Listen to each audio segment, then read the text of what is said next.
السلام علیکم ورحمۃ اللہ وبرکاتہ۔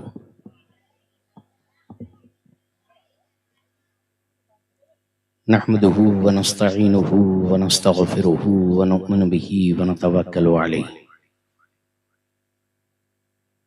ونعوذ باللہ من شرور انفسنا ومن سیئات اعمالنا من يهده الله فلا مضل له ومن يضلله فلا هادي له ونشهد أن لا إله إلا الله وحده لا شريك له ونشهد أن سيدنا ومولانا محمدا عبده ورسوله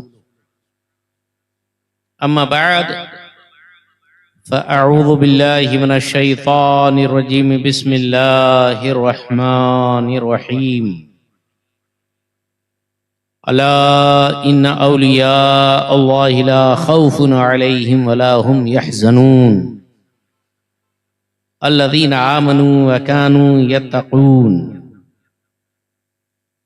صدق الله العلي العظيم وصدق رسوله النبي الأمين المتين الكريم ونحن على ذلك لمن الشاهدين والشاكرين والحمد لله رب العالمين إن الله وملائكته يصلون على النبي يا أيها الذين آمنوا صلوا عليه وسلموا تسليما اللهم صل على سيدنا ومولانا محمد وعلى آل سيدنا ومولانا محمد وبارك وسلم صلاة وسلاما عليك يا رسول الله وعلى آلك واصحابك يا نور الله صلى الله تعالى عليك وسلم غوث اعظم بمنی بے سرو ساما مدد قبلہ دی مدد کعبہ ایمان مدد بگردہ بے بلا افتادہ کشتی ضعیفانو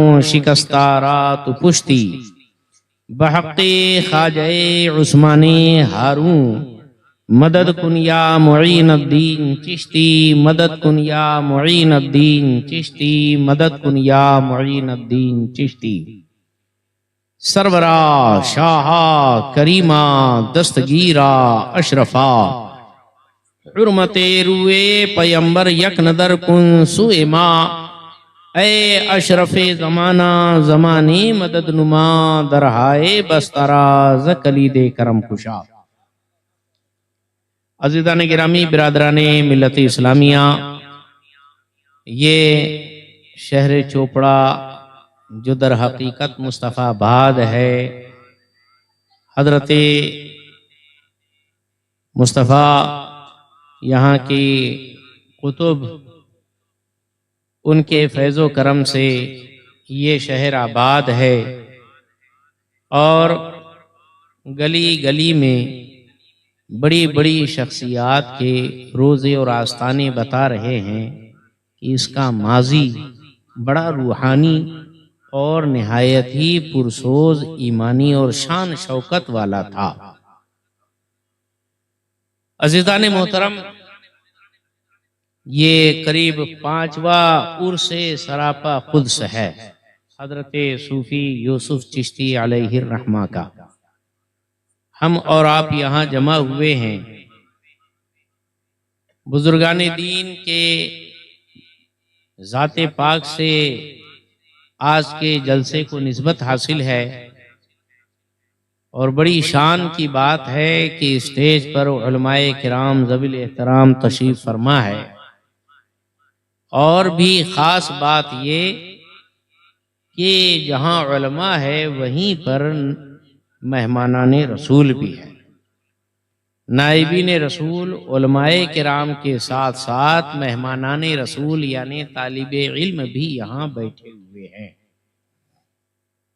بڑی خوشی کی بات ہے آپ حضرات یہاں حاضر ہوئے، در حقیقت آپ نہیں آئے، یہ اللہ کی طرف سے غیبی اشارہ ہوا، رب تبارک و تعالیٰ کی رحمتوں نے اجازت دی تو ہم آپ یہاں پر حاضر ہو پائے، ورنہ کتنے تعجب کی بات، بلکہ تعجب بھی نہیں ہونا چاہیے، اس لیے کہ کتنے تو اس محلے کے کم ہی ہے، آس پاس کے زیادہ ہے، باہر گاؤں سے لوگ آئے ہوئے ہیں، میں ناسک سے آیا اور سید السادات حضور جیلانی میاں صاحب یہ بمبئی سے تشریف لے آئے، لیکن کتنے سارے لوگ ہوں گے جو آس پاس پڑوس میں رہ کر ان کو توفیق نہیں ملی۔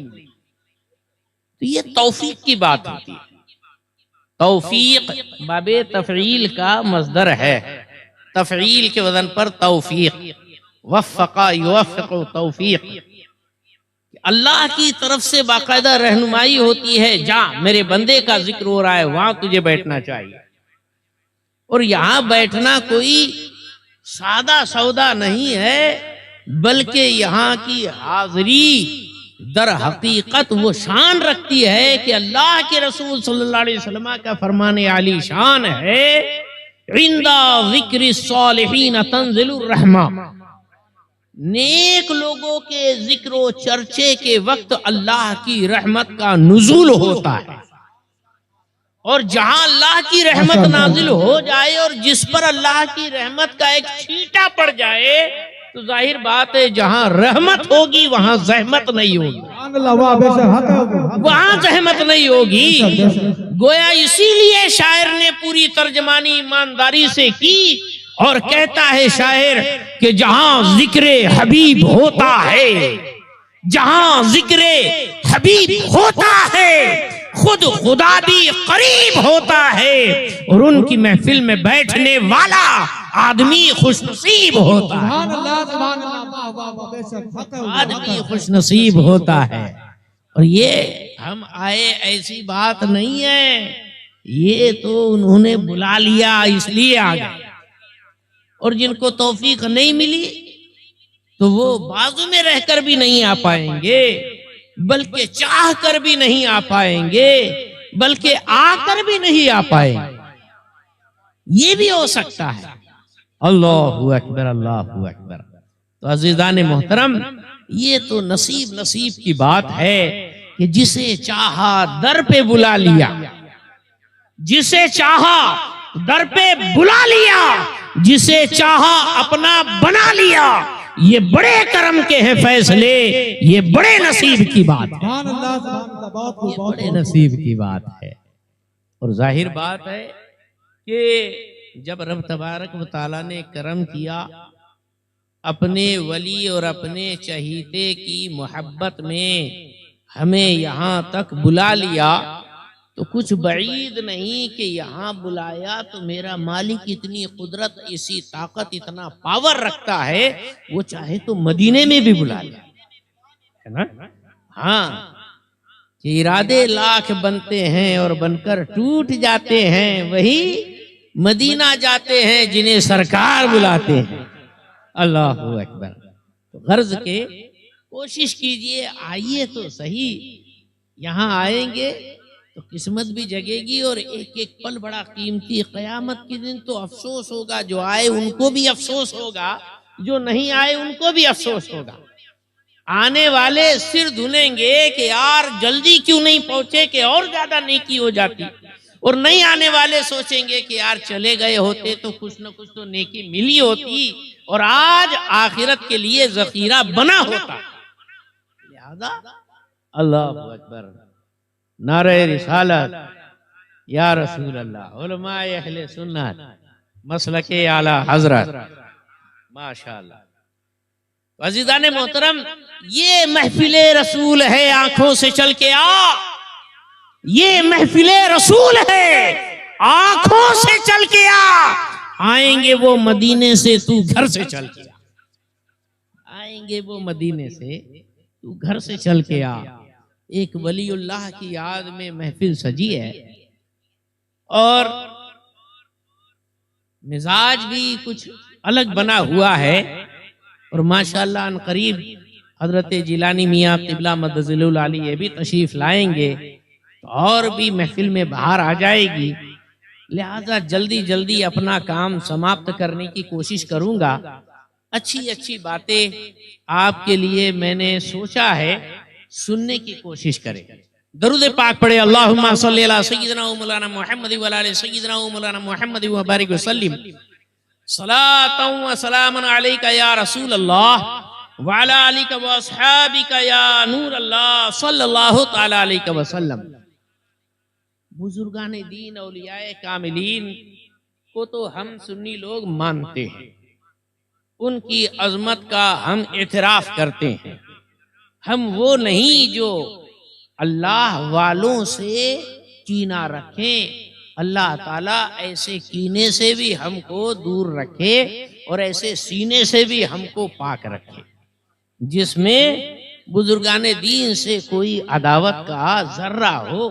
رب تبارک و تعالیٰ کا کرم بالائے کرم کہ ہمارا سینہ عشق رسول کا مدینہ ہے اور اہل بیت کی محبت کا سفینہ ہے اور اولیاء کرام کے عشق سے جگمگاتا ہوا نگیلا ہے۔ سبحان اللہ سبحان اللہ، واہ واہ واہ، بڑا کرم ہے، بڑا کرم ہے۔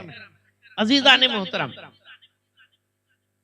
ایک بزرگ گزرے ہیں بہت اونچی شان والے، حضرت ابو الحسن خرقانی۔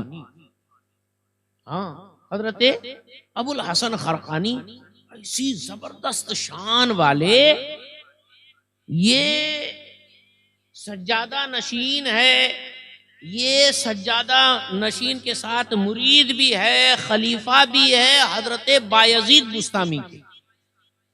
بایزید بستامی رحمت اللہ تعالی علیہ کے مرید و خلیفہ۔ بات آ گئی تو بس بہت رفتار سے، بایزید بستامی رحمت اللہ تعالی علیہ قطب الاقطاب، بڑے ہی جلیل القدر عظیم الشان شخصیت، ولایت کے تاجدار۔ ان کو مقام حضوری کی ضرورت تھی، بچے تھے، یتیم ہو گئے تھے، امی نے ان کو مدرسے میں ڈالا۔ یہ بچے جو طلبہ ہیں، ارے قربان جاؤ، اللہ کے رسول کے مہمان ہے جن کے میزبان اللہ نے آپ کو بنا دیا، کیا نصیب۔ ارے میرے یہاں مہمان آئے اور ان کی میزبانی آپ کرے کہ نہیں نہیں سید صاحب میں ان کو سنبھالوں گا، میں ان کو کھلاؤں گا، مجھے خوشی ہوگی کہ نہیں؟ آپ کے مہمانوں کو میں بولوں گا کہ نہیں نہیں صاحب میں آپ کے مہمانوں کو سنبھالتا ہوں، میں کھلاتا ہوں، آپ کو خوشی ہوگی کہ نہیں؟ اچھا لگے گا نا؟ رسول اللہ کے مہمان کو آپ پورے گاؤں والے کھلا پلا رہے ہیں، سنبھال رہے ہیں، رسول اللہ کو خوشی ہوگی کہ نہیں؟ بڑے نصیب کی بات۔ بہت اس پر بولوں تو بہت زیادہ بول سکتا، لیکن بہرحال جب آپ نے ان کو مہمان رسول کہہ دیا، مان لیا، تو اب اس کو مان کے چلو۔ ہم تو غلام رسول ہے، تو مہمان رسول کی غلامی کرنا اور اس کی خدمت کرنا ہمارے لیے نصیب کی بات۔ اللہ تبارک و تعالیٰ ان بچوں کو علم دین، علم دنیا اور ساری کائنات کی فوز و فلاح سے کامیاب و کامران بنائے، ان کو بافیض علم عطا فرمائے اور علم کے ساتھ عمل کی توفیق عطا فرمائے، اپنے اور اپنے محبوب کی رضا سے سرفراز فرمائے۔ عزیزان محترم، تو میں کہہ رہا تھا کہ حضرت بایزید بستامی بچپنی میں یتیم ہو گئے، ان کی والدہ مدرسے میں لے کر پہنچی اور وہاں کے مدرس حضرت سے کہنے لگی کہ حضرت یہ بچے کو ایڈمیشن دلا دیجئے اور آپ کے پاس رکھ لیجئے، اس کو حافظ بھی بنانا ہے، عالم بھی بنانا ہے، قاری بھی بنانا ہے، ولی بھی بنانا ہے۔ یا اللہ، مدرسے میں بچے کو ڈالے اور اماں نے کہا کہ حافظ عالم قاری کے ساتھ پلس ولی اللہ بھی بنا کر آپ اس کو بھیجیں گے، بیچ میں کوئی چھٹی نہیں، جب تک کہ پوری سند نہیں مل جاتی، ولایت کا تاج نہیں حاصل ہوتا، میرے بچے کو گھر بھیجنے کی ضرورت ہے۔ اب بچے تو بچے رہتے ہے نا، ہاں، اماں کی یاد آتی، ابا کی یاد آتی، بہن کی یاد آتی، بھائی کی یاد آتی، کبھی کھانا کیسا کیسا دکھتا تو کھاتے ٹائم پہ کھاتے جاؤ روتے جاؤ، کھاتے جاؤ روتے جاؤ، ہوتا نا؟ ہاں، ایسے ہی حضرت بایزید بستامی کبھی ماں کی گود سے بچھڑے نہیں، گھر سے باہر نکلے نہیں، مدرسے میں ڈال دیا گیا، بڑی مشکل سے ایک ہفتہ گزرا، استاد جی نے دیکھا کہ یہ بچہ تو روتا رہتا ہے، روتا رہتا ہے، نئے نئے بچے روتا ہی رہتے، زیادہ تو روتی رہتے، کیا رے بیٹا کیا کرنا؟ حضرت مجھے گھر جانا ہے، حضرت مجھے گھر جانا ہے۔ حضرت کہا ٹھیک ہے، یہ اتنا روز سبق دیتے تھے، اتنا سبق دے دیا، یہ جب یاد کرے گا تب تجھے چھٹی ملے گی۔ تو بچے پھر بچے ہوتے ہیں، اگر ٹھان لیے نا یہ اللہ اکبر، ارے یہ تو پڑھنے کے لیے، یاد کرنے کے لیے، یہ تو سیکھنے کے لیے، ماں کو چھوڑے، باپ کو چھوڑے، بھائی کو چھوڑے، بہن کو چھوڑے، گھر کو چھوڑے، خاندان کو چھوڑے، یہاں آ کر ڈیرا ڈال دیا۔ تو اگر کبھی یہ نہا دھو کر کسی چیز کے پیچھے پڑ گئے تو پھر ان سے کوئی بچ نہیں سکتا۔ ہاں بس انہوں نے ایک عہد کر لینا چاہیے، مہمان رسول ہے، اللہ کی بارگاہ میں اگر یہ ٹھان لے، رب کی بارگاہ میں اگر اپنے ہاتھوں کو پھیلا دے، رب تعالیٰ بھر بھر کر ان کی جھولیوں کو بھر کر عطا فرمائے گا، علم کا ان کو دریا بنا دے۔ مستجاب الدعوات ہوتے ہیں بچے، یہ آسان نہیں ہے، ہاں بہت عظیم شان ہے۔ تو حضرت بایزید بستامی بیٹھے، رٹنا رٹنا رٹنا رٹنا رٹنا جو چالو کیا، اللہ اکبر، صبح ہوتے ہوتے ہوتے سب یاد۔ استاد جی کے پاس پہنچے، حضرت یہ پکڑو، یہ سنا رہے، جو فر فر فر فر فر فر فر فر پڑھتے نان اسٹاپ گیتانجلی ایکسپریس کے ساتھ میں، اس سے بھی زیادہ تیز رفتار سے سب کچھ اے ٹو زیڈ بالکل پورا پورا درست سنا دیا سب۔ اب استاد جی کے پاس تو کوئی عذر بچا ہی نہیں، وہ تو سوچ رہے تھے کہ یاد نہیں کرے گا تو چھوڑوں گا نہیں، لیکن یاد ہی کر لیا تو اب کیا؟ کہا ٹھیک ہے بھیا جاؤ۔ حضرت بایزید بستامی خوشی خوشی دوڑ کر بازو کے گاؤں میں اپنے گھر پر جیسی پہنچے، دروازہ کھٹکھٹایا، ماں نے کہا ارے بستامی تو آ گیا، بایزید تو آ گیا، کیسے تیرے استاد نے چھٹی دے دی؟ ماں نے گلے لگایا، کچھ کھلایا پلا، فوراً واپس مدرسہ لے کر پہنچے۔ حضرت میں نے آپ سے کہا تھا چھٹی نہیں دینا، آپ نے اس کو بھیجا دیا، آئندہ اس کو نہیں بھیجانا ہے، مدرسے ہی میں رکھنا ہے۔ آج کی ماں بہنیں ایسی کرتی ہے، ہاں ہائے ہائے ہائے ہائے، اتنی محبت چھوٹتی ہے ماں کو، او میرا بیٹا آ گیا، میرا لال آ گیا، میرا پوریا آ گیا، میرا، ارے باپ رے، جگر کا ٹکڑا، آنکھ کا چین، دل کا سکون، ارے اس کو ایسے چپکا کے کھلائیں گی، پھلائیں گی، سلائیں گی، نہلائیں گی، دھلائیں گی، اور اس کے بعد بٹھا کے رکھیں گی، مدرسے میں نہیں بھیجیں گی۔ یہ آج کی ماؤں کی غلطی ہے۔ ارے ماؤں نے سب سے پہلے اسٹرکٹ بننا چاہیے تو اپنی اولادیں علم کا بحر ذخار بن سکتی ہے، سمندر بحر بیکرا بن سکتے ہیں۔ ماؤں نے پہلے سنگیان لینا چاہیے، باپوں نے پہلے ہوش سنبھالنا چاہیے۔ بہرحال اماں نے پکڑا، واپس لے جا کے مدرسہ چھوڑ دیا، بالکل آنا نہیں، میرا یہ حکم ہے۔ اب ماں نے حکم دے دیا تو پہلے کے بچے بھی بڑے فرما بردار تھے، ابھی کے نہیں کہ ماں نے حکم دیا نہیں میں نہیں کروں گا، نہیں کروں، ارے ایسا نہیں کرتے بیٹا، ہاں اماں کا حکم ہے۔ تو حضرت بایزید بستامی نے ٹھان لیا، یہاں تک کہ پڑھتے رہے پڑھتے رہے پڑھتے رہے پڑھتے رہے، سب کچھ ہو گیا، حافظ بن گئے، عالم بن گئے، قاری بن گئے، اور ساتھ میں ولی اللہ بھی بن گئے، ولی اللہ بھی بن سبحان گئے۔ اللہ سبحان اللہ۔ واپس گھر پر پہنچے، اماں نے کہا بیٹا حافظ بنے؟ بولے ہاں۔ قاری بنے؟ بولے ہاں۔ عالم بنے؟ بولے ہاں۔ ولی بنے؟ بولے ہاں اماں۔ ولی بن گئے، اچھی بات ہے، رہو۔ گھر پر رہنے لگے، لیکن حضرت بایزید بے چین رہتے تھے، بے چین رہتے تھے۔ کیا بات ہے بیٹا؟ تو حضرت نے کہا کہ مجھے بس ایک آرزو ہے، ولایت کی روحانی مدارج ہوتے ہیں، درجے ہوا کرتے ہیں، ایک درجہ ہے مقام حضوری۔ مقام حضوری وہ مقام ہوتا ہے کہ جہاں پہنچنے کے بعد بندہ رب تبارک و تعالیٰ کے جلووں میں کھو جاتا ہے، اللہ کا دیدار اور خدا کے دیدار سے وہ فیضیاب ہمیشہ ہوتا رہتا ہے، وہ مقام حضوری مجھے چاہیے۔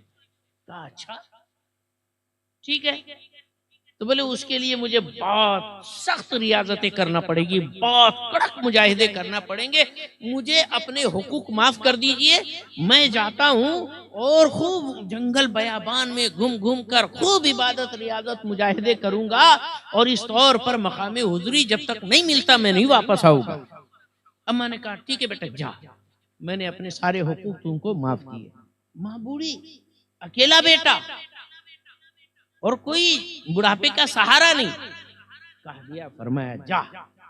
گئے حضرت بایزید، جنگل جنگل بیابان گھومتے رہے، عبادت ریاضت کرتے رہے. کھانے پینے کا انتظام نہیں تو گھاس پھوس پتی جھاڑ پھوٹ یہ سب کھا کر دن گزارتے تھے.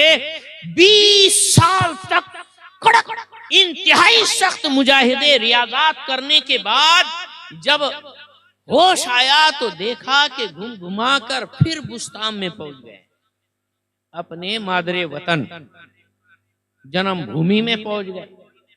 دیکھا کہ ارے یہ تو میرا گاؤں ہے. 20 سال کے بعد آیا.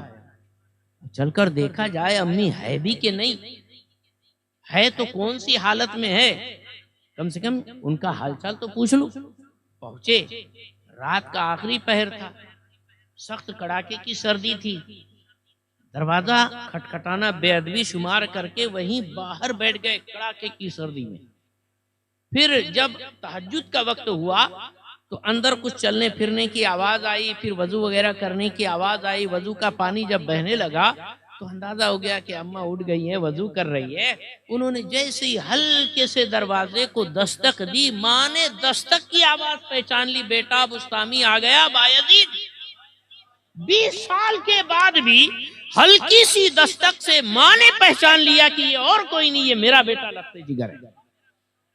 آ گئے، دروازہ کھولا، دیکھا تو ادھیڑ ہو چکے تھے، کچھ داڑھی پک گئی تھی، پورا جسم بالکل سوکھ کر کانٹا بن چکا تھا، صرف ہڈیوں کے اوپر کھال تھی. حضرت بایزید بستامی بڑی بڑی داڑھی، پھٹے ہوئے کپڑے، پیوند لگے ہوئے کپڑے. اس حال میں ایک بوڑھی ماں اپنے جوان لختے جگر کو جب دیکھے گی تو کلیجے پر کیا بیتے گی؟ ماں نے بے چین ہو کر پوچھا، بیٹا کیا حال بنا رکھا ہے؟ بچے کو ایسے دونوں ہاتھوں سے چہرہ پکڑا. کہا بیٹا جو مقصد سے نکلے تھے کامیاب ہوئے؟ آنکھوں میں آنسو آ گئے. بایزید بستامی روتے ہوئے کہنے لگے، نہ ابھی تک وہ منزل مجھے نہیں ملی، مقام حضوری ابھی تک نہیں حاصل ہوا. ماں نے وہ چہرہ پکڑے پکڑے آسمان کی طرف رخ کیا اور بلکتے ہوئے درد بھری آواز میں پکارا، اے میرے اللہ، یا ارحم الراحمین، میرا اکلوتا بچہ تیری راہ میں نے چھوڑا تھا. الہ العالمین، بہت کچھ اس نے مشقتیں کی ہے، اس کی مشقتیں قبول کر لے. الہ العالمین ایک بے قرار ماں کے دل کو چین عطا فرما اور میرے بچے کو وہ مقام عطا فرما. حضرت بایزید بستامی کی آنکھیں پھٹی رہ گئی، حیرت کے مارے چیخ کر بے چینی کے ساتھ کہتے، اماں وہ جو مقام حاصل کرنے کے لیے 20 سال تک میں نے جنگلوں کی خاک چھانی، بیابان کی خاک چھانی، پھرتا رہا، بھوکا پیاسا، ریاضتیں مجاہدے بہت کچھ کیا، لیکن وہ مقام نہیں پایا. تمہاری ایک دعا کا صدقہ یہ ہے کہ اللہ نے وہ مجھے مقام حضوری عطا فرما دیا. سبحان اللہ سبحان اللہ. نعرہ تکبیر، نعرہ رسالت، مسلک اعلی حضرت، نعرہ تکبیر. یہ حضرت بایزید بستامی رحمت اللہ تعالی علیہ، ان کے مرید، ان کے خلیفہ، ان کے جانشین، ان کے سجادہ نشین حضرت یہ خراسانی ابو الحسن خرقانی رحمت اللہ تعالی علیہ. اور ابو الحسن خرقانی رحمت اللہ تعالی علیہ یہ بھی کوئی چھوٹے موٹے نہیں تھے. ابو الحسن خرقانی وہ جن کا مرید والی ہندوستان محمود غزنوی. ابو الحسن خرقانی وہ جن کے مریدوں میں ابو علی سینا اور فلاسفر، منطق کا موجد، معلم اول، اللہ اکبر، ابو علی ابن سینا، اللہ اکبر، یہ حضرت ابو الحسن خرقانی رحمت اللہ تعالی علیہ کے مرید. اتنی بڑی شان. حضرت ابو الحسن خرقانی رحمت اللہ تعالی علیہ کی شان یہ تھی کہ اللہ اکبر، کوئی شخص ان کی بہت کچھ شہرت سن کر آیا ملاقات کے لیے کہ چلو دیکھے کیسے رہتے ہیں، کیا شان ہے، کیا حال ہے. تو گھر پہ پہنچا، دیکھا ان کی بیوی تھی، حضرت گھر پر نہیں تھے. دروازہ کھٹکھٹایا، اندر سے کون ہے؟ باپ رے اتنی ڈینجر آواز، بیچارہ پہلی دھڑ دھڑ ہو گیا. پھر اس کے بعد میں حضرت سے ملنے آیا. ارے کائے کا حضرت تیرا؟ وہ جنگل میں گئے ہوں گے، ہاں وہی ان کا کچھ چل رہا ہوگا، جاؤ ادھر جنگل میں. بولے یار حضرت کی بیوی اتنی ڈینجر. ہاں بہرحال سر کھجاتے کھجاتے وہ تو آیا تھا کہ بھئی مرید بنوں گا حضرت سے، لیکن حضرت کی بیوی تو اتنی ڈینجر نکلی. تو بولے بیوی کو نہیں کنٹرول کر رہے، یہ دنیا بھر کو پیری مریدیں کرا رہے. بولے ان سے مرید نہیں بننے کا، پہلی کینسل، پروگرام کینسل. لیکن بولے اتنے دور آئے تو ذرا دیکھ تو لے حضرت کیسے ہیں. گئے بیچارہ جنگل کی طرف تو دیکھا حضرت ابو الحسن خرقانی رحمت اللہ تعالی علیہ بالکل شیر ببر کے اوپر بیٹھے ہوئے آرام سے آ رہے ہیں. ارے باپ رے یہ تو باوا ہے، شیر پہ آ رہے. چھوٹے موٹے باوا نہیں، سچی میں کہ بہت پہنچے ہوئے باوا. آج کل کے پہنچے ہوئے باوا کو 10 انگلی میں 20 انگوٹھی، آڑا تیڑا لکڑا، اور اوپر سے ہر گلی میں سٹے کا الگ الگ نمبر بولتا. ایک نمبر لگی جاتا تو وہ پوری گلی والے مرید بن جاتے. باوا بڑا پہنچیلا. یہ پہنچیلا نہیں، صرف چیلا ہی چیلا ہے، سڑے ہوا کیلا. بہرحال تو وہ حضرت ابو الحسن خرقانی رحمت اللہ تعالی علیہ شیر پر بیٹھے ہوئے آ رہے ہیں. ان کو دیکھ کر تو پورا امپریس ہو گیا، یہ واقعی ہے، اور واقعی تھی ان کی شان. لیکن تھوڑا پھر بیچارہ حیران ہو گیا کہ یہ دیکھو شیر کے اوپر بیٹھ کے آ رہے ہیں، وہاں ان کی بیوی ان کے کنٹرول میں نہیں، یہاں شیر کو کنٹرول کر کے بیٹھے. لیکن یہ اس کے دل کے اندر کھچڑی بن رہی تھی. لیکن اللہ والے جو ولی اللہ ہوتے ہیں، اللہ تعالیٰ ان کو دلوں کے بھید جاننے کی طاقت، قوت، پاور، شکتی عطا فرما دے. ہاں فارسی کا شعر ہے، اولیاء اللہ علام الغیوب فاحذروہم ہم جواسیس القلوب. اللہ کے ولی اللہ کے عطا سے غیب کے جاننے والے ہوتے ہیں، ان سے ہوشیار رہنا، چوکنا رہنا، اس لیے کہ وہ دلوں کے جاسوس اور بڑے بھیدی ہوتے ہیں، دل کے راز جاننے والے. دل پڑھتے ہیں وہ، یہاں کتابہ نہیں پڑھنے ہم کو آتا، وہ دل پڑھ لیتے. تو حضرت ابو الحسن خرقانی سمجھ گئے اس کے دل میں کیا کھچڑی پک رہی. حضرت نے بولے کہ بیٹا تو جو بول رہا نا صحیح ہے، ہاں وہ میری بیوی ہے، لیکن ہے بڑی اچھی نیک بیچاری، ٹائم پر مجھے کھانا دیتی، میرے کپڑے دھو کے دیتی، میرے بچوں کو سنبھالتی، میرے گھر بار کا دھیان رکھتی، اور پوری عزت دار، عزت مآب، عفت مآب ہے. بس اتنا ہے کہ زبان کی بڑی تیز ہے، اگر میں اس کو چھوڑ دوں گا تو کوئی اس سے نکاح بھی نہیں کرے گا، اتنی ڈینجر ہے وہ. ہاں خراب ہو جائے گی، زندگی برباد ہو جائے گی، اس کے لیے اس کو سنبھال کے رکھا ہوں. لیکن ایک بات ہے، جانتے ہو یہ جو شیر کے اوپر بیٹھا نا، یہ میرے عبادت، ریاضت، مجاہدین، یہ وہ اس کی تعویذ گنڈوں کی وجہ سے نہیں، یہ جو ہے میری بیوی کی سختی پر میرے صبر کرنے کی وجہ سے. اللہ تبارک و تعالیٰ نے یہ فضل فرمایا کہ ایک بد زبان کی بد زبانی پر میں نے صبر کیا، اللہ نے بے زبان کو میرے قبضے میں عطا فرما دیا. یہ حضرت، یہ اولیاء اللہ کی شان. پتہ کیا چلا؟ ارے بابا حسن سلوک کرنا بیوی سے، میڈم کو ہمیشہ دھکے کو بکا دینے کی ضرورت نہیں ہے. صحیح بات، اینٹ کا جواب پتھر گھر میں نہیں چلتا. ہاں وہاں محبت سے جیو، جینے دو والی بات چلنا چاہیے، ورنہ جو ہمیشہ یدھ چڑا رہتا ہے گھر گھر کے اندر، یہ اچھی بات نہیں ہے. حضرت ابو الحسن خرقانی رحمت اللہ تعالی علیہ کا یہ عمل بتاتا ہے کہ بیویوں سے کتنا کچھ برداشت کر کے حسن سلوک کے ساتھ برتاؤ کرنا چاہیے. بلکہ ہمارے حضور پاک صلی اللہ علیہ وسلم نے تو یہی تو بتایا، خیرکم خیرکم لأہلہ وَأَنَا خَيْرُكُمْ لِأَهْلِ. تم میں سب سے بہتر، سب سے بہتر، سب سے اچھا انسان وہ ہے جو اپنی بیوی کے لیے سب سے اچھا ہو. بیوی کے لیے، اپنے گھر والوں کے لیے سب سے اچھا ہو، اور جان لو تم میں سب سے اچھا میں اپنی بیوی بچوں کے لیے ہوں۔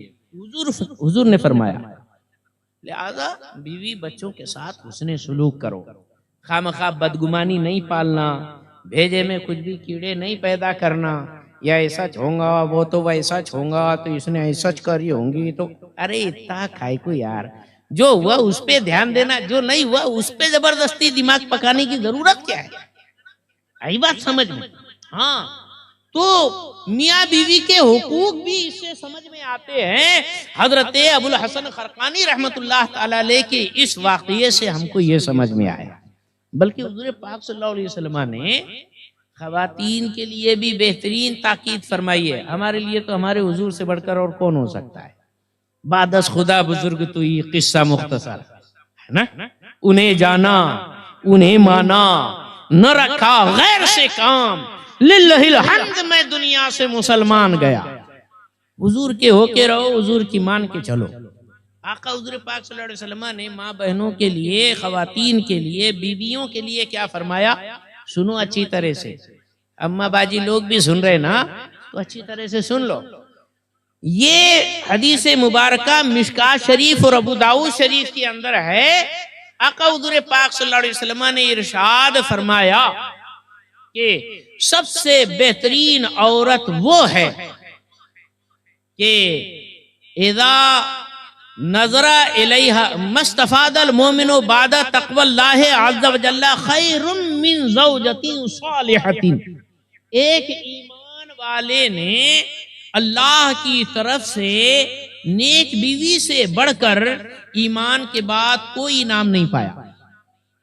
ایمان کے بعد اگر کوئی انعام ہے تو وہ نیک بیوی ہے جو اللہ نے کسی بندے کو عطا فرمایا۔ اب نیک بیوی کون؟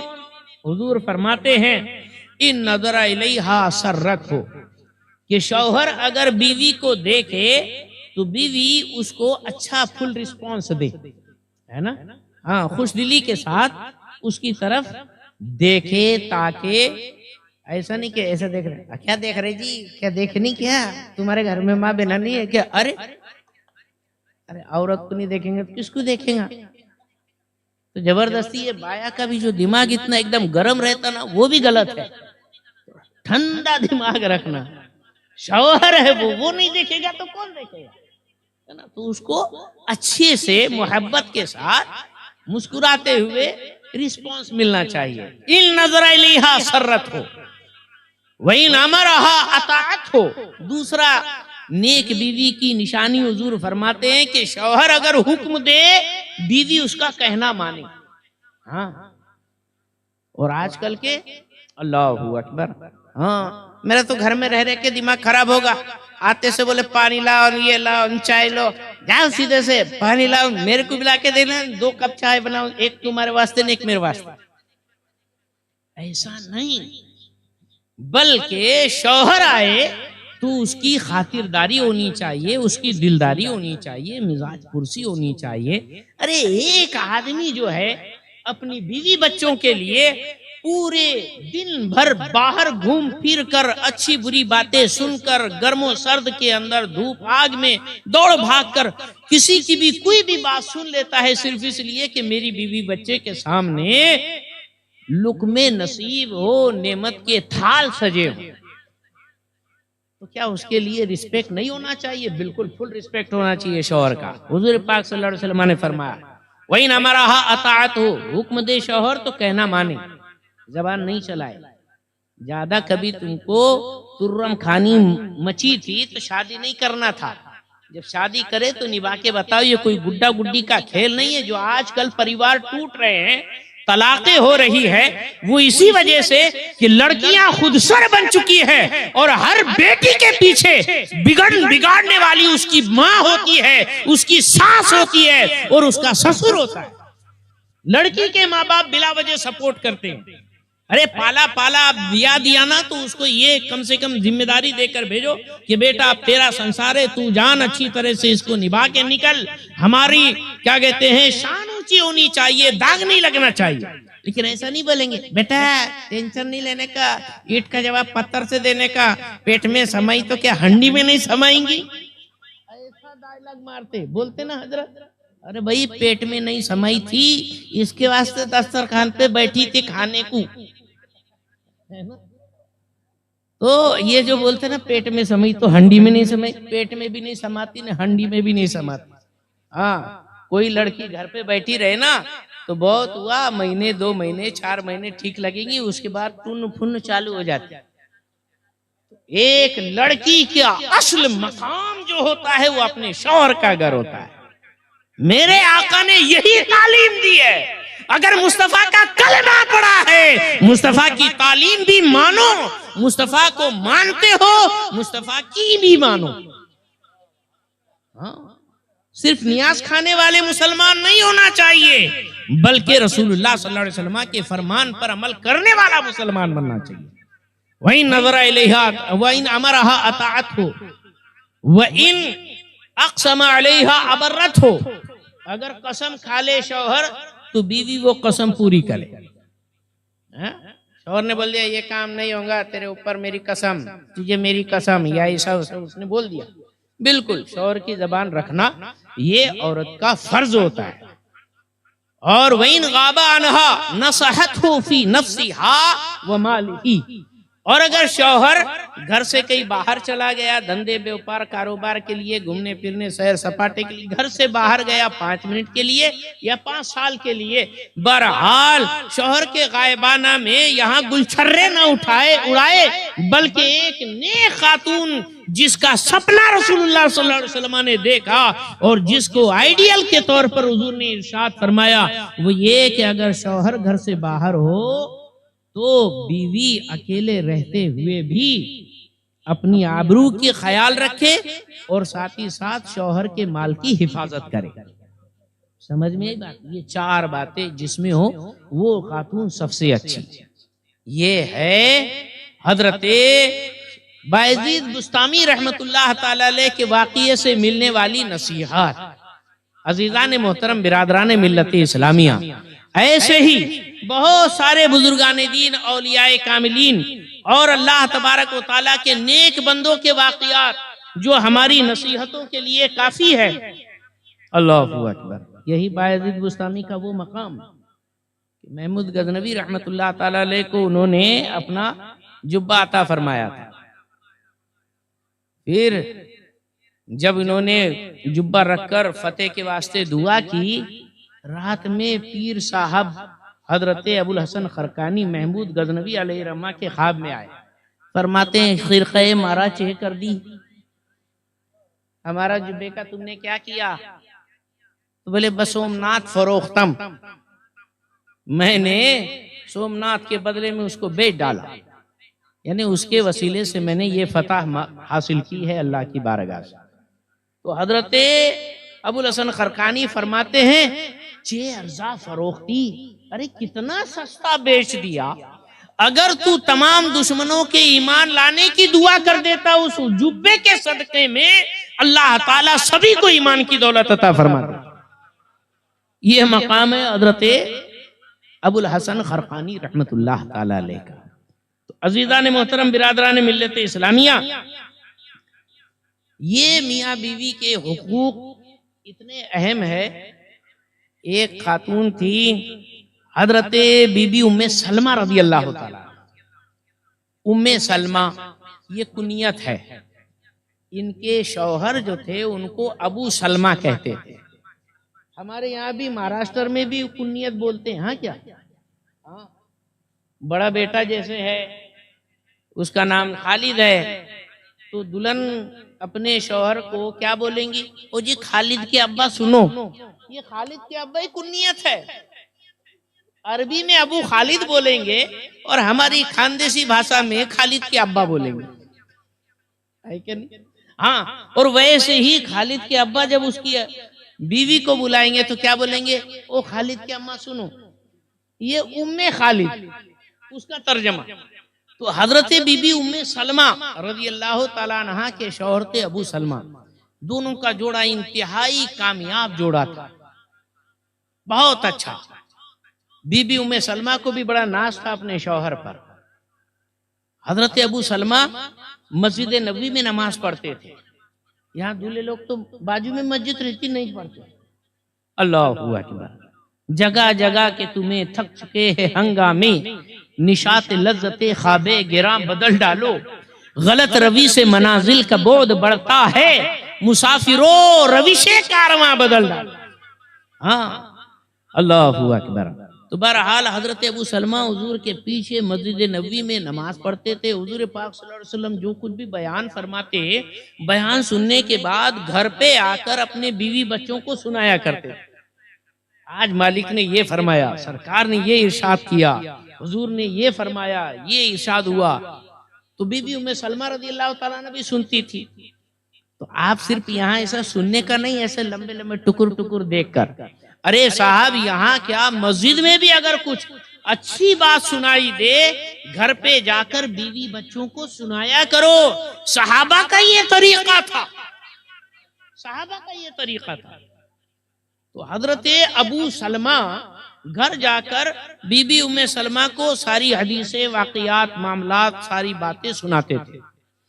ایک دن بڑے خوشی خوشی گھر پر آئے اور حضرت ابو سلمہ نے ام سلمہ سے کہا، سنو ام سلمہ، تم کو حضور کی طرف سے میں نے ایک تحفہ لایا ہے. حضرت بی بی ام سلمہ تو ایک دم خوشی کے مارے بے حال ہو گئی. سرکار کی طرف سے مجھے تحفہ، کیا بات ہے؟ کہا آج مالک نے ارشاد فرمایا کہ سنو، اگر کسی کو کوئی دکھ تکلیف پریشانی مصیبت آ جائے اور وہ انا للہ و انا الیہ راجعون پڑھ لے تو اللہ تبارک و تعالی اس مصیبت کے بدلے رب تعالی اس سے بہتر اس کو عطا فرمائے گا. جو نقصان ہوا ہے اس سے بہتر عطا فرمائے گا. تو یہ جو آپ سادے سیدھے لفظوں میں سن لیتے نا، ادھر سے سنے ادھر سے نکالے، کیونکہ مین مقصد رہتا ہے انٹرٹینمنٹ، ٹائم پاس، نو ٹائم پاس. یہ کلاس ہے. یہ اور بات ہے کہ تھوڑا آپ کے حساب سے آپ کو بتانے کی کوشش کر رہا ہوں. تو مطلب یہ ہے کہ بی بی ام سلمہ نے اس کو اتنا اچھے سے لیا کہ اپنی عادت بنا لی. جب بھی کوئی آپ کو نقصان ہوتا، تکلیف پہنچتی، فوراً آپ جو ہے انا للہ و انا الیہ راجعون پڑھتی. قرآن پاک میں نا وَإِذَا أَصَابَتْهُمْ مُصِيبَةٌ قَالُوا إِنَّا لِلَّهِ وَإِنَّا إِلَيْهِ رَاجِعُونَ. ہاں کہ جب بھی ان کو کوئی مصیبت پہنچتی تو وہ کہتے انا للہ و انا الیہ راجعون. اسی میں جلالین شریف کے اندر لکھا ہوا ہے کہ حضور پاک صلی اللہ علیہ وسلم کا چراغ بجھ گیا تو سرکار نے اس پر انا للہ و انا الیہ راجعون پڑھا. تو بی بی سیدہ عائشہ صدیقہ رضی اللہ تعالیٰ عنہا بیٹھی ہوئی تھی. انہوں نے عرض کیا حضور یہ تو ایک چراغ ہے، بجھ گیا، کوئی موت توڑی ہو گئی، تو انا للہ و انا الیہ راجعون پڑھا جا رہا ہے. سرکار نے فرمایا جو بھی چیز سے مسلمان کو دکھ تکلیف پہنچے وہ مصیبت، اور جب کوئی مصیبت پہنچے تو انا للہ و انا الیہ راجعون پڑھنا چاہیے، تو اللہ بہتر عطا فرماتا ہے. اس حساب سے حضرت بی بی ام سلمہ نے عادت بنا لی، جو بھی مصیبت آتی فوراً. تو کہا کہ اتنا زبردست اس کی تاثیر ہے، یعنی اتنی زبردست تاثیر ہے کہ جب میں پڑھتی اللہ اس سے بہتر مجھے عطا فرماتا، ہر چیز میں بہتر عطا فرماتا. یہاں تک کہ ایک دن ایسی بڑی مصیبت آئی کہ اس سے بڑی مصیبت تو کوئی ہو نہیں سکتی، شوہر کا انتقال ہو گیا. حضرت ابو سلمہ رضی اللہ تعالیٰ عنہ شہید ہو گئے. اب ظاہر بات ہے کہ ایک سہاگن کے لیے کتنی بڑی تکلیف کی بات ہوتی ہے جب اس کے شوہر کا انتقال ہو جائے. کہتی ہے میں نے بھی بڑے صبر و ضبط کے ساتھ انا للہ و انا الیہ راجعون پڑھ لیا. اب تدفین وغیرہ ہو گئی، عدت گزرنے لگی، اور متوفی عنہا زوجہا کی عدت 4 اشہر و 10 ہے نا، 4 مہینے 10 دن. لوگ بھی الگ الگ اسٹائل سے، پتہ نہیں کون مفتی نے نکالا، کون کس نے فتویٰ دیا 3 مہینے 13 دن. اب 3 مہینے 13 دن نام کی کوئی عدت ہے کہ نہیں؟ ساری شریعت کی پورے مسلوں کی کتابیں کھنگال ڈالو، یہ 3 مہینے 13 دن کئی ہے نہیں. تو یہ اوٹ پٹانگ مسئلے مسائل اپنی طرف سے یہ کیا کہتے ہیں چیچا میاں خالو جان سے مت سنا کرو. مسئلے پوچھنا ہے تو حضرت لوگوں کے پاس آؤ, ہے نا. ہاں تو عزیزان محترم 4 مہینہ 10 دن عدت گزار رہی تھی, لیکن میں سوچ رہی تھی کہ میں نے جب بھی یہ پڑھا ہے تو مجھے بہتر چیز ملی ہے, لیکن ابو سلمہ جیسا تو پورے مدینہ شریف کے اندر کوئی شوہر ہو ہی نہیں سکتا, مجھے ان سے بہتر کیسے ملے گا, کیسے ملے گا. حیرت میں تھی, تعجب میں تھی, یہاں تک کہ 4 مہینے 10 دن کی عدت گزری, عدت پوری ہوئی نہیں کہ ادھر سے سرکار دو عالم صلی اللہ علیہ وسلم کی طرف سے پیغام نکاح آ گیا. تب میں نے سوچا کہ اللہ کا کلام کتنا سچا ہے اور رسول اللہ کی زبان کتنی پرفیکٹ ہے. جو کہہ دیا شب کو, جو کہہ دیا دن ہے تو دن نکل کے رہا, جو دن کو کہہ دیا شب ہے تو رات ہو کے رہی, تمہارے منہ سے جو نکلی بات ہو کے رہی. کہ ابو سلمہ سے بہتر کیا, ساری دنیا ساری مخلوقات میں سب سے بہتر شوہر مجھے اللہ نے عطا فرمایا, اپنے محبوب کو میرا شوہر بنایا. یہ مطلب کیا ہوا, دعا وغیرہ کرنے کا نا تو تھوڑا عقیدے اور عقیدت کے ساتھ کرنے کا, ایک دم مضبوطی کے ساتھ. دعا کرتے ہیں نہیں کھجر رہے ہیں, بالکل دعا کر رہے ہیں, ادھر جانے کا ہے, کیا رے بھائی کیا ہو رہا, ادھر دعا کر رہے ہیں, ٹی وی کے اوپر سیریل میچ بھی دیکھ رہے, کیا اسکور ہوا, ارے کائے کی دعا ہے تیری, یہ تماشا ہے. دعا کرو تو دل کے حضوری کے ساتھ, ہاں دل لگا کے دعا کرو. کوئی آپ کے سامنے آئے, منگنے والا بھی آ گیا, تم کو بول رہا او چیچا 5 روپے دینا, او چیچا خالہ 5 روپے دینا, ادھر دیکھ رہا, ادھر کھجا رہا, ادھر دیکھ رہا, ہاتھ تمہارے سامنے پھیلا رہا, دیں گے اس کو پیسے, کیا بولیں گے, ادھر دیکھ رہے, ایسا بولیں گے نا. تم کو, آپ کو نہیں کہہ رہا میں, آپ اس بیچارے فقیر کو بولیں گے, ایسے ہی بولیں گے نا. ہاں ارے تو میرے سے مانگ رہا ہے تو میری طرف تو دیکھ, دیکھ رہا کدھر, بول رہا کدھر, کر رہا کدھر. ارے تو ارے صاحب یہی کیفیت آپ کی رہتی ہے دعا کرتے وقت. دعا اللہ اور بندے کے درمیان کا کمیونیکیشن ہے. اپنی مصیبتیں آپ خدا کی بارگاہ میں ڈائریکٹ پیش کرتے ہیں مصطفیٰ کے وسیلے سے. اللہ اکبر.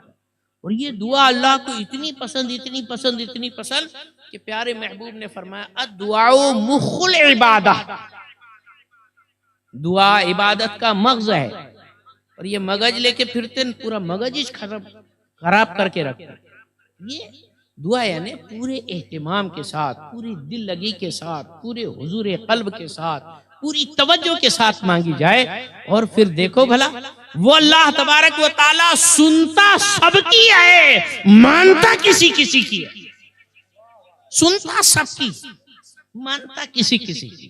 تو کم سے کم صحیح سنا کے تو دیکھو, اللہ تعالیٰ مانے گا, ضرور مانے گا.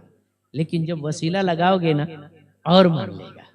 ہاں عزیزان محترم, ایسا عقیدہ ہونا چاہیے دعا کے وقت, جیسے سرکار اعلیٰ حضرت کا عقیدہ تھا.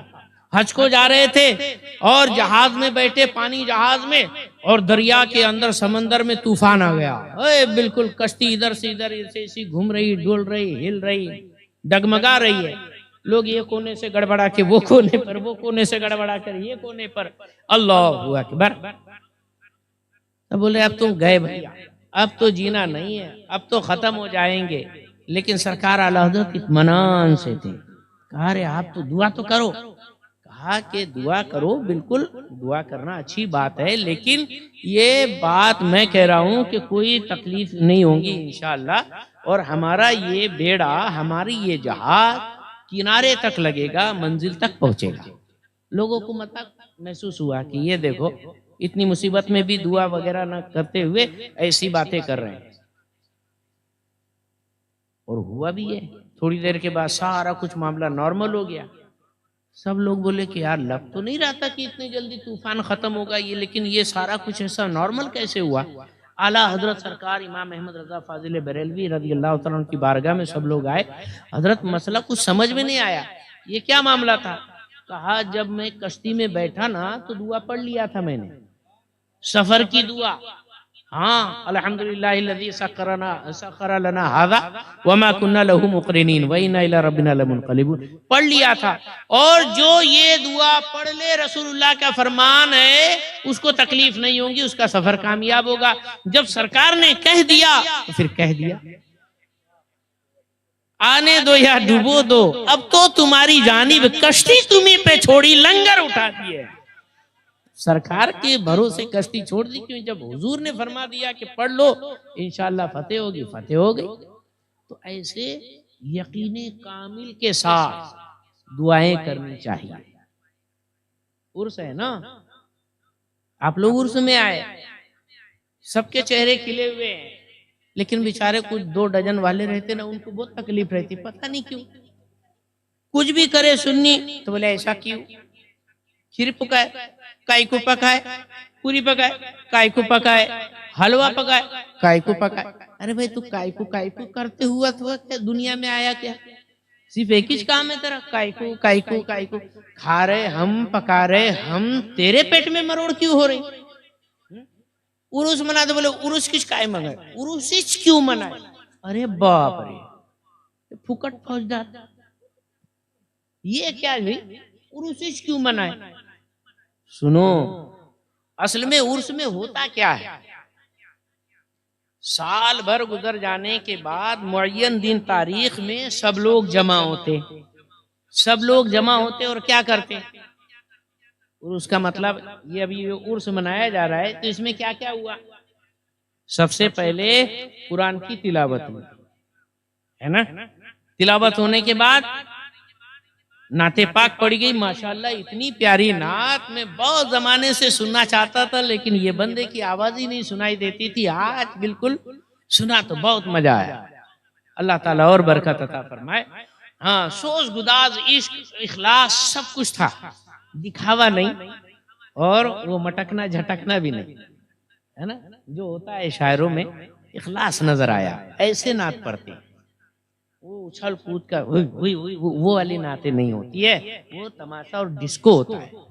تو اللہ کے واسطے ایسا مذاق نہیں بنانا چاہیے۔ بہرحال تو نعت ہوئی، نعت کے بعد بیان ہو رہا ہے، حضرت کا بھی اتنا شاندار بیان ہوا، اس میں کوئی چیز ناجائز حرام نظر آئی کیا آپ کو؟ کوئی گندی بےہودہ چیز نظر آئی کیا آپ کو؟ نہیں، ساری چیز حلال پاک تیار۔ شاید نیاز بھی ہوئی تھی کیا؟ ہاں، لنگر کھانا کھلانا کوئی بری بات ہے کیا؟ نہیں نا۔ ارے بھائی جب کھانا کھلانا برا نہیں، نعت پڑھنا برا نہیں، قرآن پڑھنا برا نہیں، بیان کرنا برا نہیں، یہ سب کو ایک ساتھ کر کے صرف ٹائٹل لگا دیے عرس، بولے حرام حرام حرام، اور کائے کا حرام رے بھائی؟ کچھ سمجھ میں ہی بات؟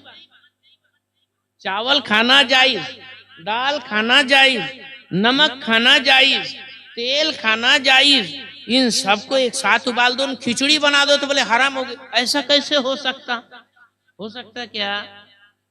تو یہ عقل کے پیدا لوگوں کو پوچھنا، بھیا کچھ بھی کہیں بھی پنگانی بجانے کی ضرورت نہیں، کائکون یہ دیکھنا، یہ عرس ہے اس کو بولتے نہیں وہ کیا تم لوگ نا کیا کہتے مزار کو سجدہ کرتے۔ ارے سجدہ کرتے بابا تم لوگ؟ کوئی کرتا سجدہ؟ کوئی نہیں کرتا۔ جو کرتا وہ جانکار رہتا کہ انجان ان پڑھ رہتا، ان پڑھ نادان رہتا۔ کوئی بے وقوف بنڈوک نادان اپنے طور پر اگر مزار کو سجدہ کر لیا، اس کی وجہ سے ہمارے اوپر آبجیکشن کیوں؟ لیکن تعجب کی بات، سنیوں پر اگر آبجیکشن آ رہا ہے تو سنیوں میں جو جاہل ہے، ان پڑھ ہے، ان کی وجہ سے آبجیکشن آ رہا ہے، لیکن جماعتیوں پر ہمارے جو آبجیکشن ہے ان کے بڑے بڑے عالموں کی وجہ سے آبجیکشن، ان کے بڑے عالموں کی وجہ سے آبجیکشن۔ ہم یہ نہیں بولتے کہ وہ بیچارہ ایسا ٹھیلے گاڑی والا وابڑا نہیں، اس نے ایسا بول دیا۔ ہم یہ بولتے اشرف علی تھانوی نے لکھا، حضور کا علم جانور بیل اور یہ مطلب ہر سبھی و مجنون بلکہ ہر جمیع بہائم و حیوانات کو حاصل ہے، ایسا لکھا اشرف علی تھانوی۔ ان کا کوئی چھوٹا موٹا مولانا، وہ مجدد بولتے اس کو۔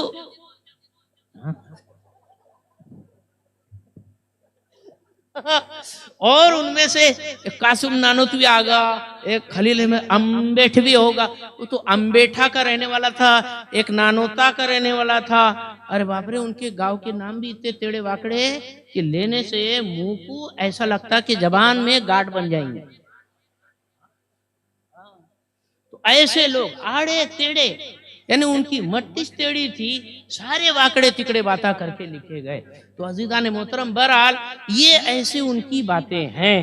عرس کا را مٹیریل آپ نے دیکھا کہ ایک ایک چیز پاک حلال طیب جائز ہے، تو وہ ان کا سارا مجموعہ ناجائز کیسے ہو سکتا ہے؟ حدیث سے سنو، رسول اللہ صلی اللہ علیہ وسلم ہر سال، نیا سال شروع ہونے کی ابتدا ہی میں، یعنی غالباً 1 محرم کو، ہر سال میدان احد میں شہیدان احد کی مزار پر تشریف لے جاتے تھے اور کہتے تھے سلام علیکم، سلام ہو تم پر، بما صبرتم، کہ تم نے جو صبر کیا اس سبب سے اللہ تبارک و تعالیٰ نے تمہیں کتنا مقدس اور پیارا ٹھکانہ عطا فرمایا. سورہ رعد کی 24ویں آیت، 13ویں پارے کی آیت، یہ حضور پاک صلی اللہ علیہ وسلم وہاں مزار شریف پر جا کر پڑھتے اور تمام اموات کے لیے دعائے خیر فرماتے. بلکہ روایت میں آیا ساتھ میں ممبر شریف بھی لے جاتے. مطلب وہاں ممبر لگتا، تو ممبر لگتا کائے کے واسطے لگتا؟ سرکار ممبر پہ بیٹھ کر بیان فرماتے تھے، یعنی باقاعدہ وہاں بیان بھی ہوتا تھا. ہاں، تو پتہ چلا یہ بیان کرنا بھی ثابت ہو گیا، اور سال میں 1 مرتبہ اموات کے یہاں حاضری دینا، ارے یہی تو عرس ہے.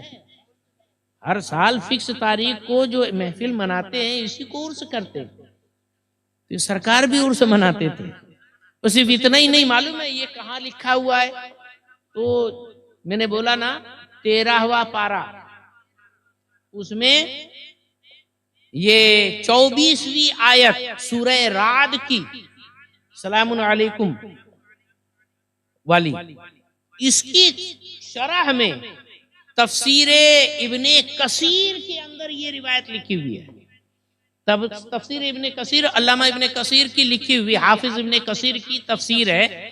یہ وہ تفسیر ہے جس کو غیر مقلد، اہل حدیث، وہابی لوگ بہت چاو سے مانتے، پڑھتے، لکھتے، چھاپتے. کیوں معلوم؟ اس لیے کہ غیر مقلدوں کا امام ہے امام ابن تیمیہ. ابن تیمیہ کا شاگرد ہے یہ حافظ ابن کثیر.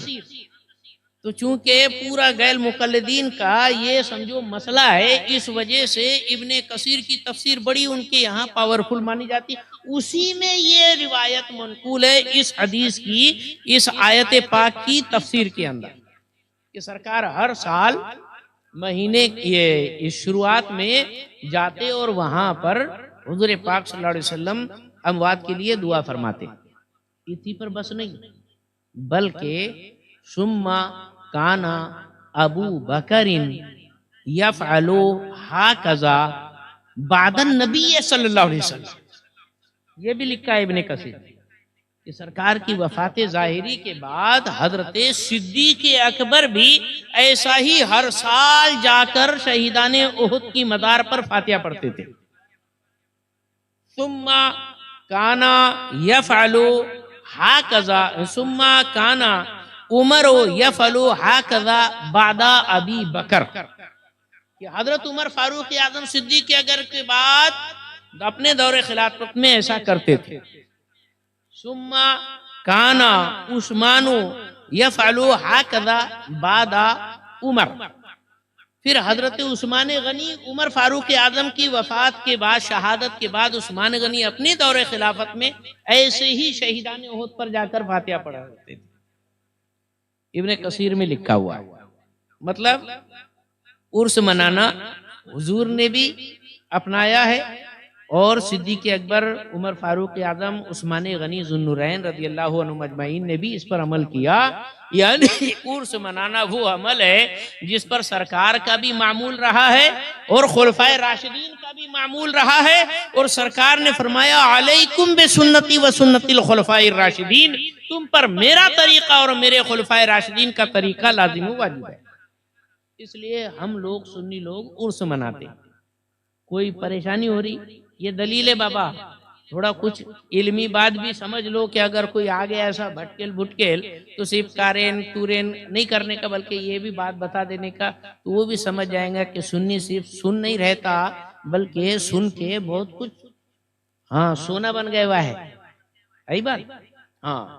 پھر یہ جو اتنی بات نہیں، حضرت عمر ابن عبدالعزیز رضی اللہ تعالیٰ عنہ وہ فرماتے ہیں کہ میں بھی خلفائے راشدین کے طریقے پر، عمر ابن عبدالعزیز بھی یہ بعد میں خلیفہ ہوئے، پہلے مجدد ہوئے. پہلے مجدد حضرت عمر ابن عبدالعزیز ہیں. وہ کہتے ہیں کہ میرا بھی یہ معمول تھا، جب وہ خلیفہ بنے تو ان کا بھی یہ معمول تھا، لیکن ایک سال مجھ سے وہاں حاضری دینا چھوٹ گیا، مصروفیات تھی، نہیں جا پایا. تو حضرت امیر حمزہ میرے خواب میں آ گئے. فرماتے ہیں دوستی بنائے ہو نا تو نبھاؤ بھی، جب آتے ہو نا تو آیا بھی کرو، ایسے بیچ میں رکاوٹ نہیں ہونی چاہیے. تو پھر میں نے بولے ہر سال کنٹینیو کیا. یہ صرف جو ہے حافظ ابن کثیر نے تفسیر ابن کثیر ہی میں نہیں لکھا، بلکہ تفسیر در منصور میں علامہ جلال الدین سیوطی نے لکھا ہے، اور بیہقی شریف میں بھی یہ روایت مذکور ہے، اور تفسیر ابن جریر میں بھی، تفسیر آلوسی میں بھی، ایسے قریب 10 تفسیروں کے اندر یہ حدیث روایتاً منقول ہے. پتا چلا کہ یہ حدیث بڑی پاورفل ہے، اماموں نے اس کو اختیار کیا. یہ کوئی ایسی آڑو ماڑو حدیث نہیں کہ ڈائریکٹ بول دیتے ضعیف ہے. ارے تو کہ ضعیف ہے تو کیا مطلب وہ قابل استعمال نہیں ہے؟ ارے بہت ساری ضعیف حدیثیں ایسی ہوتی ہے کہ وہ بزرگوں نے اپنانے کی وجہ سے وہ مضبوط اور قوی بن جاتی ہے. جیسے صلاۃ التسبیح، یہ جس راوی سے منقول ہے وہ ضعیف ہے، سند کے اعتبار سے صلاۃ التسبیح کی روایت ضعیف، لیکن کیا سنی، کیا وہابی، کیا اہل حدیث، کیا غیر مقلد، سبھی صلاۃ التسبیح پڑھتے ہیں. بلکہ تمام بزرگوں کا معمول رہا ہے، جس کی وجہ سے محدثین، علماء، فقہاء فرماتے ہیں کہ علماء نے اس کو اختیار کیا ہے، اس لیے صلاۃ التسبیح پڑھنا بلا شبہ جائز بلکہ بہتر قار ثواب ہے. آپ نے تو سنا ہوگا نا وہ حضرت محی الدین ابن عربی، ابن عربی کا نام سنا ہے؟ نہیں سنے؟ کتنے دودھ کے دلے لے دیکھو. ارطغرل غازی دیکھے لے بابا، بہت ڈرامہ دیکھتے. ارطغرل غازی کے اندر جو ابن عربی کا بتایا گیا، یہ ابن عربی کوئی سادے سیدھے نہیں، سید المکاشفین کہلاتے، بڑی اونچی شان ہے. غوث پاک کی دعا سے یہ پیدا ہوئے تھے، اندلس کے رہنے والے تھے. ان کے والد کو اولاد نہیں ہوتی تھی، غوث پاک کی بارگاہ میں آئے کہ حضور اولاد ہو جائے. حضور غوث پاک نے مراقبہ کیا، بزرگان دین ایسے سر جھکاتے تھے، ان کو سب کچھ سامنے آ جاتا تھا. تو سر اٹھا کے فرمایا تمہاری قسمت میں اولاد نہیں ہے، اولاد نہیں ہوگی. تو بزرگوں کی بارگاہ میں جو ہے نا وہ طلب کرنے کا بھی ڈھنگ ہونا چاہیے. سمجھ میں آیا؟ مانگنے کا ڈھنگ ہونا چاہیے. تو حضرت عربی جو تھے انہوں نے کہا کہ اگر قسمت میں ہوتا تو آپ کے یہاں آنے کی ضرورت ہی نہیں ہوتی، ویسے ہی بچہ ہو جاتا. اب قسمت میں نہیں ہے اس کے لیے تو آپ کے پاس آئے، اب نہیں ہے تو پھر دلا کے دو. تو ایسا جب مطلب مضبوط مانگ ہوتی ہے، ڈیمانڈ ہوتی ہے، مانگنے والا مضبوط اور اٹل ہوتا ہے تو پھر رحمتیں بھی جھوم کر برستی ہے. تب حضرت غوث پاک سرخشاہ جیلا رضی اللہ تعالیٰ نے فرمایا ٹھیک ہے اٹھو، کھڑے ہو، پلٹو، پیٹ کرو میری طرف. غوث پاک نے بھی ان کی پیٹ کی طرف پیٹ کی اور اپنے پیٹ کو ان کی پیٹ سے لگا دیا. پھر غوث پاک فرماتے ہیں میرے جو 20 بیٹے تھے اس میں سے ابھی صرف ایک بیٹا بچا تھا، وہ میں نے تم کو دے دیا، وہ میرا بیٹا، اس کا نام محی الدین رکھنا۔ کہا ٹھیک ہے۔ تو حضرت غوث پاک کی دعا سے حضرت محی الدین ابن عربی رحمت اللہ تعالی علیہ پیدا ہوئے۔ غوث پاک نے اسی وقت فرمایا کہ یہ دنیائے روحانیت کا بڑا تاجدار ہوگا اور اندر کے غیب کے راز ظاہر کرے گا، وہ حضرت ابن عربی۔ تو بات کیا چل رہی تھی؟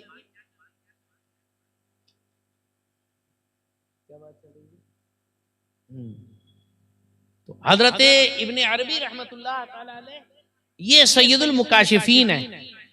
تو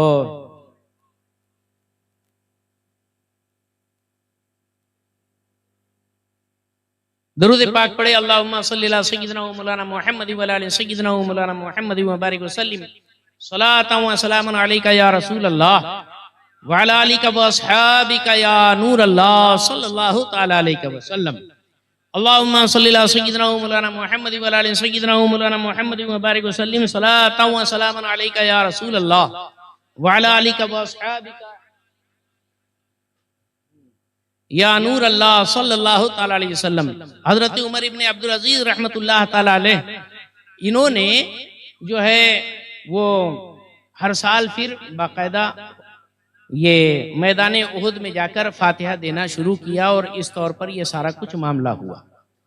تو عزیزان محترم، اور دوسرا اعتراض ہوتا ہے کہ یہ جو عرس مناتے ہیں تو یہاں پر جا کے دعا فاتحہ کرتے، اولیاء کے وسیلے سے مدد مانگتے، تو ایسا اولیاء اللہ سے مدد مانگنا شرک ہے۔ سنا ہے ایسا بابڑے بولتے نا، اس کے بارے میں کیا جواب ہے؟ کیا اولیاء اللہ سے مدد مانگی جا سکتی ہے؟ وہ ہبڑے سوال کرتے ہیں کہ بھئی تم تو باقاعدہ نماز پڑھتے، نماز کے اندر سورہ فاتحہ پڑھتے، اہدنا الصراط المستقیم صراط الذین الحمدللہ رب العالمین الرحمن الرحیم مالک یوم الدین اہدنا الصراط المستقیم صراط الذین انعمت علیہم، ایاک نعبد و ایاک نستعین جو پڑھتے ہیں، اس کا مطلب کیا؟ ہم تیری عبادت کرتے، تجھ سے ہی مدد مانگتے۔ وہ ہبڑے یہ آیت پیش کرتے، ایاک نعبد و ایاک نستعین، کہ تم جب یہ اللہ کی بارگاہ میں بولتے ہم تجھ سے ہی مدد مانگتے، تو پھر اللہ سے مدد مانگو نا، یہ ولی اللہ سے کیوں مدد مانگتے؟ ان کو آبجیکشن مضبوط دکھتا نا، اعتراض مضبوط دکھتا۔ اب اس کا جواب کیا ہے؟ تو در حقیقت جواب سنو عزیزان محترم، یہ جو ہم کسی سے مانگتے ہیں یا کوئی کسی سے مانگتا ہے تو کیا مانگنا حرام ہے؟ بتاؤ بلا۔ یہ جو بچہ تھا جو آج کہہ رہا ہے کہ اولیاء اللہ سے مانگنا حرام، یہ جو بچہ تھا اماں سے روٹی مانگتا تھا کہ نہیں؟ اماں بھوک لگی کھانا دو، اماں سے مانگا تو بولنا تو تو ماں پیٹ سے مشرک پیدا ہوا رہے۔ ہاں وہاں تو کیسے تو ماں سے مانگ رہا تھا کھانا، اماں پیسے دو، ابا پیسے دو، کلفی والا آیا کلفی دلا کے دو، ماں سے مانگتا، باپ سے مانگتا، یا اگر کبھی کسی دوسرے سے مانگنا شرک ہوتا تو بتاؤ، یہ ماں باپ سے پیسے روٹی پانی یہ وہ سب مانگنا، کپڑے لتے مانگنا، اسکول کے لیے کاپی بیاض مانگنا، یہ بھی شرک ہو جاتا کہ نہیں؟ سچی بات ہے کہ نہیں؟ تو پتا چلا کہ صرف مانگنا اگر کبھی بولا جائے تو کوئی بچ نہیں پائے گا۔ ماشاءاللہ شہزادے غوث الورا پیر طریقت رہبر شریعت حضرت سید عبدالقادر جیلانی میاں قبلہ مدد ذل العالی تشریف لا چکے ہیں۔ نورانی شکل و صورت دیکھتے جائیں، دلوں کو ٹھنڈا کرتے جائیں۔ بس 2 سے 5 منٹ تک کے آپ کا لوں گا، توجہ ادھر دیں۔ کچھ خاص بات آپ کے سامنے پیش کر رہا تھا۔ بہت بڑا اعتراض ہے کہ یہ پیر ولیوں سے مانگنا شرک ہے، پیر ولیوں سے مانگنا شرک ہے۔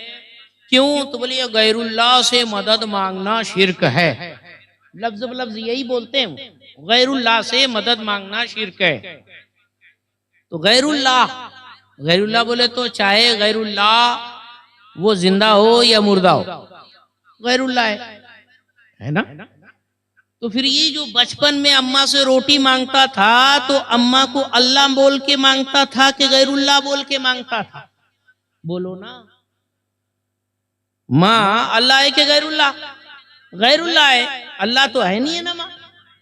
ابا سے پیسے مانگتا تھا، مجھے بسکٹ کھانے پیسے ہونا، گولی کھانے پیسے ہونا، کلفی کھانے پیسے ہونا، تو ابا کو ابا سمجھ کے مانگتا تھا کہ اللہ سمجھ کے مانگتا تھا؟ باپ باپ ہے، اللہ تھوڑی ہے۔ ارے اتنا کیا بیچارے کنفیوز ہو گئے یار، کوئی بہت ایک دم بالکل آڑا ٹیڑھا سوال تھوڑی کر رہا ہوں۔ باپ باپ ہے، غیر اللہ ہے، تو ابے تو پیدائشی غیر اللہ سے مانگ رہا تھا، تب تجھے شرک نہیں آیا؟ یہاں اللہ والوں سے مانگے تو بولے شرک ہوگا۔ بولے ارے نہیں، وہ ایسا ہے نا، وہ مردہ لوگوں سے نہیں مانگنے کا۔ تو کیا مردہ لوگ ہی غیر اللہ ہے کیا؟ پکڑو نا، یہاں اتنا آسان پکڑ ہے، لیکن ہوتا کیا معلوم؟ وہ بولتے کوا کان لے گیا، اور اپنا سنی بولتا بھاگو کوے کو پکڑو، کوے کو کوا نہیں پکڑنے کا، پہلے کان دیکھ لے بیٹا ہے کہ نہیں، ہے نا؟ کان ہے نا تو بھی کوے کے پیچھے بھاگنے کی ضرورت نہیں۔ کچھ بھی اوٹ پٹانگ سوال کر دیں گے، پھر وہ حضرت لوگوں کے کان کھائیں گے، حضرت اس کا جواب دو۔ حضرت رات کو میں نے 12 بجے فون آیا، 2 بجے، حضرت میرا مناظرہ چل رہا ہے، بولے اس کی دلیل پیش کرو۔ واہ رے واہ بابا، یہ دیکھو جس کو وضو کے فرائض نہیں معلوم وہ مناظرہ کر رہا ہے۔ عزیزان محترم، یہ جو اعتراضات ہیں نا ان کے بالکل بے بنیاد ہے، بالکل کچرے ٹائپ کے۔ ارے صاحب، در حقیقت رب تعالیٰ نے ارشاد فرمایا وَابْتَغُوا إِلَيْهِ الْوَسِيلَةَ، اللہ کی بارگاہ میں وسیلہ تلاش کرو۔ اور پھر رب تبارک و تعالیٰ نے یہ اولیاء کرام کے وسیلے سے دعائیں کروانے کا حکم ارشاد فرمایا۔ اب دیکھیں نا صاحب، بزرگوں کا بھی یہ طریقہ تھا۔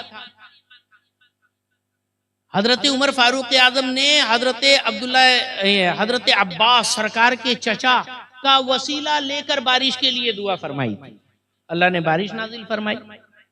آج ہم یہ اہل رسول کے صدقے میں دعا کرو، اللہ تعالیٰ قبول فرما لے گا۔ تو چاہے زندے کی وسیلے سے مانگو، چاہے وفات یافتہ کے وسیلے سے مانگو، بلا شبہ جائز ہے، اس میں کوئی ناجائز والی بات نہیں ہے، کیونکہ ہم جس سے مانگتے ہیں ظاہر بات ہے کہ وہ ولی اللہ کو ہم ولی اللہ بولتے ہیں، اللہ کا ولی بولتے ہیں، اللہ نہیں بولتے۔ اللہ بول کے مانگیں گے تب شرک ہوگا، ہم اللہ بول کے مانگتے نہیں، ولی اللہ بول کر مانگتے ہیں، تو وہ بھی اپنی طرف سے نہیں دیتے۔ ہمارا عقیدہ سنیوں کا یہ ہے کہ اولیاء اللہ یہ اپنی طرف سے نہیں دیتے، اللہ نے ان کو خزانے عطا فرمائے، بانٹنے کی اتھارٹی دی ہے، اس لیے اللہ کی دی ہوئی طاقت سے ہم ان کے ذریعے مانگتے ہیں۔ سمجھ میں آئی بات؟ تو بہرحال یہ سارے کچھ آسان چیزیں ہیں، اللہ تبارک و تعالیٰ سمجھ عطا فرمائے۔ تیسری اور آخری بات، یہ حضور والا مرتبہ پیر طریقت تشریف لائے ہوئے ہیں، یقیناً دیکھنے سے آنکھوں کو ٹھنڈک ملتی ہے، دل کو سرور حاصل ہوتا ہے، روح کو سکون میسر ہوتا ہے، اور ماشاءاللہ نوجوان تو ایسے دیوانے ہوتے ہیں، اللہ تعالیٰ نے وہ کشش عطا فرمائی ہے جس کو تسخیر قلوب کہتے ہیں۔ اللہ تعالیٰ نے وہ جو کشش حضور تاج الشریعہ کو عطا فرمائی تھی، اس کی ایک جھلک یہاں نظر آتی ہے۔ لیکن عزیزان محترم، احترام کرو اپنے پیر و مرشد کا، عزت کرو اپنے پیر و مرشد کی، لیکن علماء کرام کا بھی لحاظ رکھو۔ کئی مرتبہ دیکھنے میں شکایتیں ایسی محسوس ہوئی کہ علماء کرام کو لوگ خاطر میں نہیں لاتے، ہے نا، اور دیوانگی ایسی ہوتی نا بابا، کچھ ہوش نہیں رہتا اصل میں۔ اگر کسی سے کچھ ہوا بھی ہوگا نا تو وہ دیوانگی کی وجہ سے ہو گیا ہوگا، لیکن اتنا بھی ہوش نہیں کھونے کا، ہوش میں رہنے کا، چھوٹے بڑے کا لحاظ رکھنے کا۔ علماء کرام نائبین رسول ہے۔ اعلیٰ حضرت رحمت اللہ تعالی علیہ اپنی خانقاہ میں کھڑے ہو جاتے تھے، یہ بولتے تھے کہ ابھی بریلی کے اسٹیشن سے ایک سید زادہ ریلوے کے اندر گزرا ہے، ان کے ادب میں کھڑا ہو رہا ہوں، تو وہاں سید زادہ بھی ریلوے میں کھڑے ہو جاتے تھے کہ میں ایک نائب رسول کھڑا ہے اس لیے کھڑا ہو رہا ہوں۔ ہر ایک کا ایک مقام ہے. سب کو فاتو کل ذی حق حقہ، ہر حقدار کو اس کا حق ادا کرو. اللہ تبارک و تعالی آپ کی یہ حاضری قبول فرمائے، حضرت کے فیض سے ہم کو آپ کو سب کو بافیض بنائے، اور حضرت جناب یوسف چشتی علیہ الرحمت والرضوان کے روحانی فیض و برکات سے ہم سب کو مستفیض و مستنیر بنائے. السلام علیکم ورحمۃ اللہ وبرکاتہ.